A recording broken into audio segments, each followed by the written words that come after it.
Brought to you by Alman Auctions, the worldwide leader in antique tractor auctions.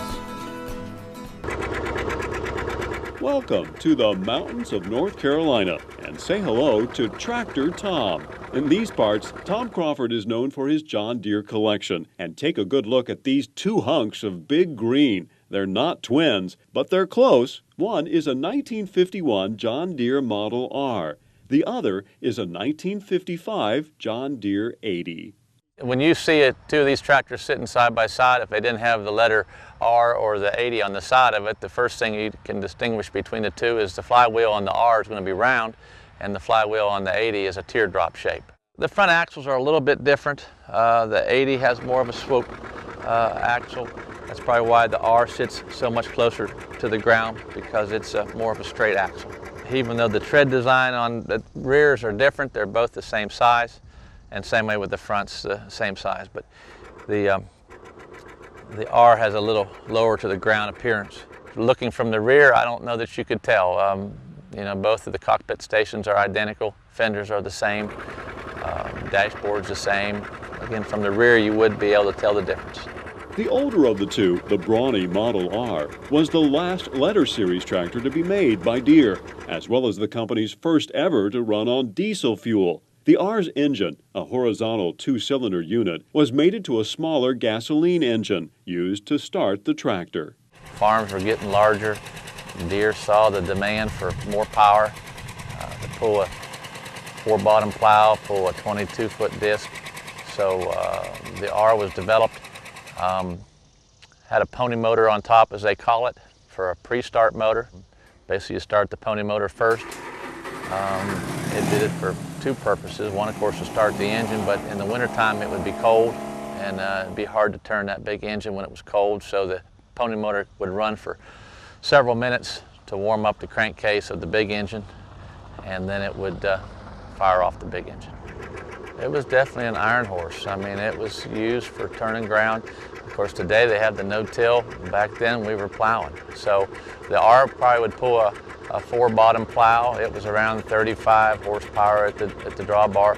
It was the first tractor that John Deere put out with live hydraulics, live PTO. But it was also a tough tractor to steer. I mean, it was down one row and back the other, but it had no power steering. John Deere made so many changes to the R over the years that the company finally decided to release a new model altogether. In 1955, the 80 made its debut. From that moment on, Deere would no longer use letters to designate different models. The 80 had a bigger engine than its predecessor, which could produce more than 60 horsepower at the drawbar.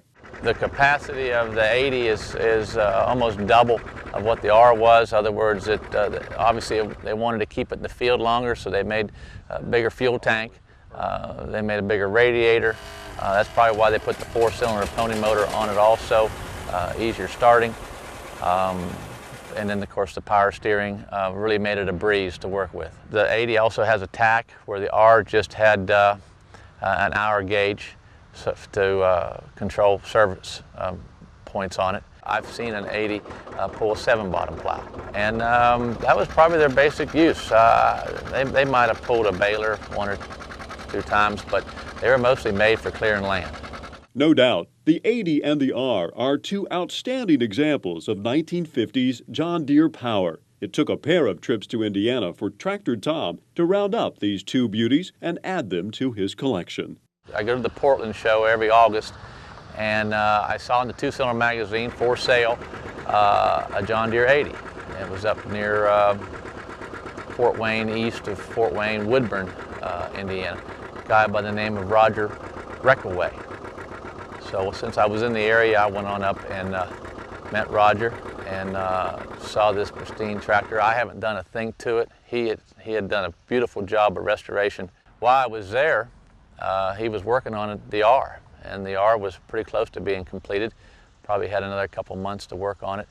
And I brought the 80 back, drove it around here, and thought that I better have the R too. So I picked up the 80 one year, and then I went back the next August, next summer, and picked up the R. Well, when I got these tractors from Roger, of course, they had the stock mufflers on them. And of all my other tractors I have this thing about chrome pipes. And and probably a tractor that I buy will always have a chrome pipe on it. So I make them louder, there's no question. As soon as you fire them up, I don't care where you're at in the fairgrounds, people are going to come running, and there'll be a big crowd around there to watch them. Tom and his family run a farmer's market in Cashiers, and he's well known in the area thanks to his better-than-new looking collection of John Deere machines. It's been a good business for us. We work hard during the season, and it gives me some time off in January, February, March to play with my tractors. Yeah, I've got a few more John Deeres than anything else. Got a Spoker D, which is probably my earliest tractor, 1925, a GP also, and then all the way up through a 630 that I'm getting ready to restore now.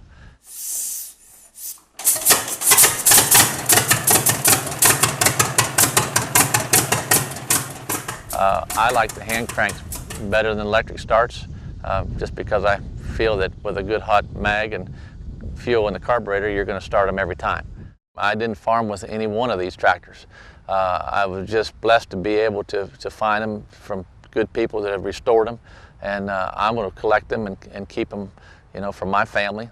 I sure wish that every man could take a tractor out of the fence row or find one at an auction and take some time. You will definitely get classic tractor fever if you start restoring a tractor.